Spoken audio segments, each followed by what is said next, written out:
अस्सलाम वालेकुम नाजरीन, आप देख रहे हैं पीटीएन न्यूज और मैं हूं आपकी होस्ट कुरातुलैन। शामिल करते हैं आज की अहम खबरें।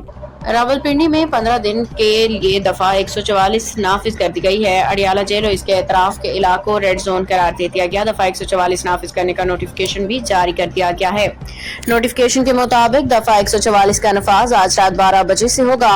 नोटिफिकेशन के मुताबिक अडियाला जेल और इसके अतराफ इलाका रेड जोन करार दिया गया है। नोटिफिकेशन के मुताबिक अडियाला जेल और हसास तनसीबात के अतराफ पाबंदियां आयद रहेंगी। हर किस्म के जलसे जुलूस, धरने, रैलियों और एहतजाज पर पाबंदी होगी। दूसरी जानिब वफाकी दारुल हुकूमत इस्लामाबाद में भी दफा 144 का नफाज है। जिले इंतजामिया का कहना है कि दफा 144 के तहत किसी भी किस्म के इज्तिमा की इजाजत नहीं। किसी भी किस्म के इज्तिमा कानून की खिलाफवर्जी तस्वर होगा। खिलाफवर्जी की सूरत में सख्त कानूनी कार्रवाई हो सकती है।